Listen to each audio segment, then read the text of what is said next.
ভারী থেকে অতি ভারী বৃষ্টি সতর্ক জারি করেছে আলিপুর আবহাওয়া দফতর। দক্ষিণবঙ্গের 4 জেলায় আজ ভারী বৃষ্টির সম্ভাবনা রয়েছে।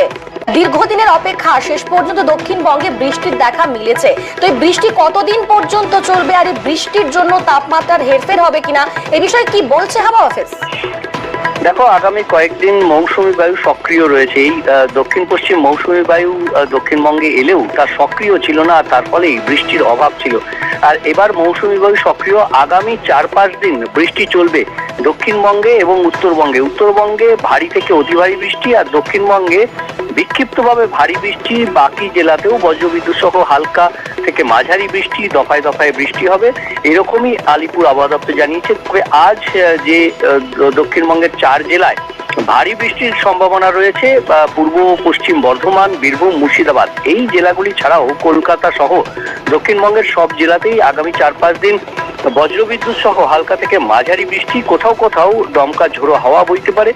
উত্তরবঙ্গের ক্ষেত্রে আজ ভারী থেকে অতি ভারী বৃষ্টি হতে পারে। ভারী বৃষ্টি উত্তরবঙ্গের সব জেলায়, একেবারে মালদা থেকে শুরু করে দার্জিলিং পর্যন্ত সব জেলাতেই ভারী বৃষ্টি হবে। এর মধ্যে দার্জিলিং, জলপাইগুড়ি, আলিপুরদুয়ারে অতি ভারী বৃষ্টি অর্থাৎ 200 মিলিমিটার বা তার কাছাকাছি বৃষ্টি হতে পারে, এমনটাই পূর্বাভাস।